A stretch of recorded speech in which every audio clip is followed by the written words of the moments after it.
Hello everyone, I hope you are already fine, enthusiastic and energetic.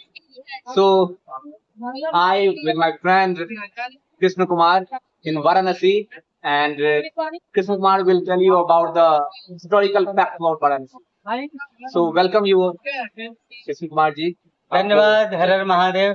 चलिए अब आपसे हम कुछ प्रश्न पूछना चाहते हैं वाराणसी के बारे में। बिल्कुल। बताइएगा कि ये जो काशी विश्वनाथ की नगरी है इसकी स्थापना किसने की? देखिए, किसी भी नगर की स्थापना कोई ऐसा पर्टिकुलर व्यक्ति करे ऐसा शायद कहीं जिक्र होगा। हाँ। लेकिन बहुत समय पहले की बात है। यहाँ अहिल्याबाई होलकर करके एक माता हुई, उन्होंने इसका पुनर्निर्माण कराया, जीर्णोद्धार करवाया। जिस समय में भारत में बहुत अशांति थी, राजाओं के बीच में आपसी कलह, मार धाड़, दंगे फसाद थे, धर्म को लेकर बचाने की एक होड़ सी लगी थी।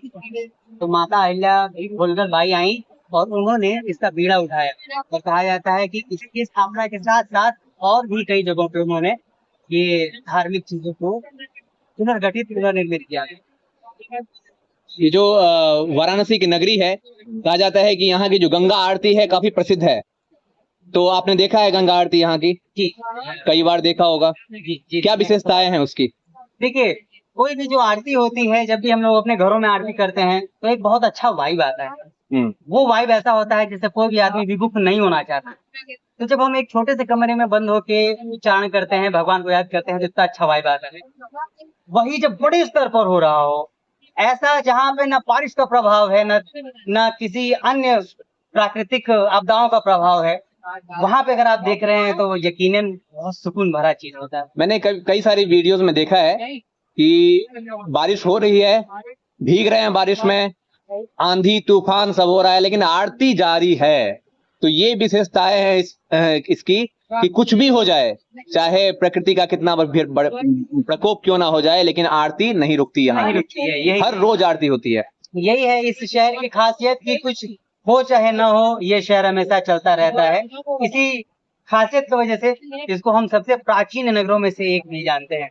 कहा जाता है कि अगर यहाँ पे कोई एक बार आए तो महादेव की जो महिमा है उससे वो बार बार खींचे चले जाते हैं। तो कैसी महिमा है महादेव की, एक बार आकर लोग बार बार इस नगर में जो है ना खींचे चले जाते हैं? क्या महिमा है? देखिए, अब हमारे महेश हैं, उनके बारे में महिमा का गुणगान कैसे कर सकते हैं भला इस छोटे से मुंह से। उन्होंने तो इस ब्रह्मांड को पूरा संभाले हुआ है। लेकिन मैथिली में हम सब कहे छे कि अपना ललची और दोसर ला दानी। तो सो हमारे महादेव है, वो खुद के लिए कुछ नहीं करते, लेकिन पूरे ब्रह्मांड के लिए करते हैं। तो जो आदमी एक बार यहाँ आ जाता है उस पर कृपा बरसती है और वो यहीं का होकर रहना चाहता है। यहाँ का एक घाट है मणिकर्णिका घाट।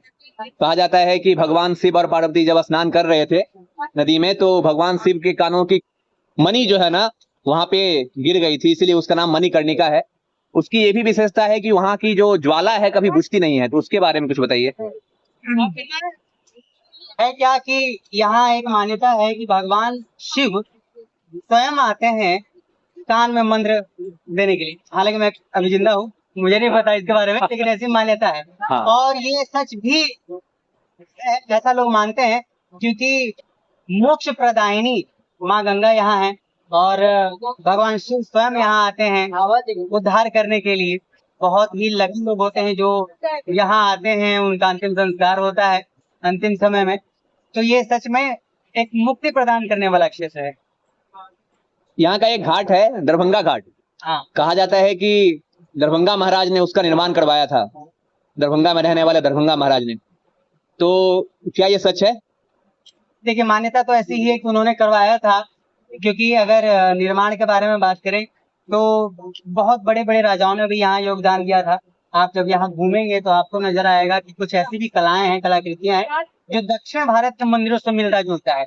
इसीलिए यहाँ आप देखे होंगे तमिल बाबा विश्वनाथ ऐसे करके भी एक संस्था चलती है जो दोनों मिलकर इसको रन करती है। तो बिल्कुल उस समय में दरभंगा महाराज तो थे ही महाराज, उन्होंने भी ऐसा योगदान दिया होगा जिस वजह से दरभंगा घाट नाम का घाट में।